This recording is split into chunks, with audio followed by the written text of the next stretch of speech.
Please like dan subscribe video ini, karena kalau enggak, gua doain lu bakal kayak kakek Sugiono ketika lu tua. Di awal scene terlihat seorang ayah dan anaknya yang lagi asik main catur nih gengs. Biar gampang, anaknya ini kita sebut saja si Mamat, dan ayahnya ini kita sebut saja Pak Udin.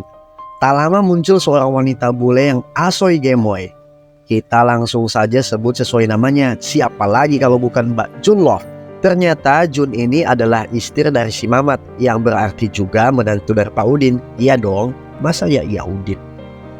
Jun dan Mamat ini baru saja menikah, so sebagai istri yang baik, Jun mencoba untuk menyenangkan hati bapak mertuanya. Pak Udin pun merasa senang dan memuji Jun sebagai istri yang baik dan perhatian pada keluarga. Pak Udin juga mengatakan dia merasa senang karena saat ini sudah ada sosok perempuan dalam keluarganya. Semenjak kehadiran Jun di rumahnya, Pak Udin dan Mamat merasa sangat lengkap dan bahagia. Namun entah kenapa, saat sedang berbicara si Pak Udin ini tidak henti-hentinya menatap kedua Nutrijel milik menantunya itu. Kancut. Esoknya terlihat Jun yang sedang bersih-bersih. Tiba-tiba datang Pak Udin. Di sini Pak Udin kembali terlihat tersakne-sakne sebab terkesima dengan pemandangan benua dari Mbak Jun. Malam pun tiba. Terlihat Pak Mamat yang tidak bisa tidur karena mendengar Mamat dan Jun yang sedang berperang di kamar sebelah. Saking penasaran, dia pun langsung pergi agar dapat melihat dengan mata kakinya sendiri serunya cocok tanam anak dan menantunya itu.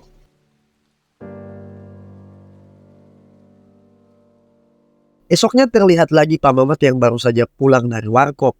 Sesampai di rumah, Pak Mamat mencari dan memanggil Jun, tapi Jun tidak juga menyahut.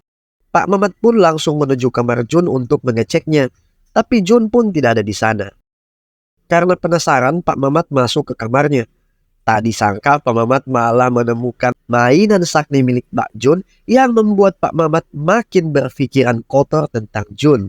Kemudian terdengar suara Jun yang menuju ke kamarnya. Sontak Pak Mamat langsung mengamankan diri dengan bersembunyi di dalam lemari.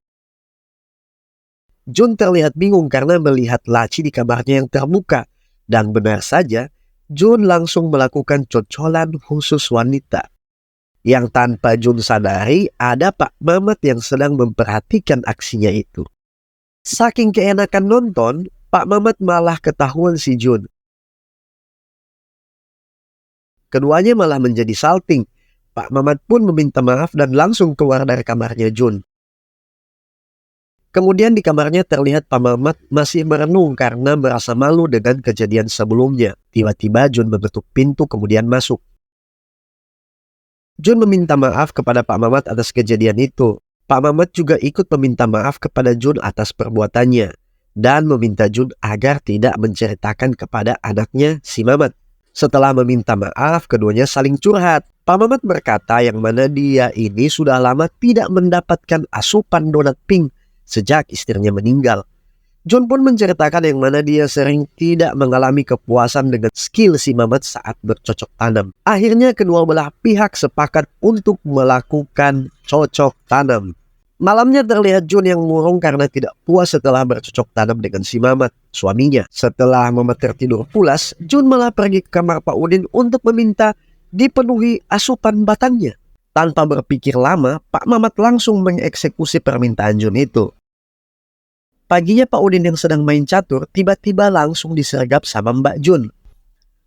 Karena suaminya pergi ke kantor dan hanya Pak Udin dan Jun di rumah, mereka pun kembali beradu mekanik. Dan begitu seterusnya sampai kiamat tiba.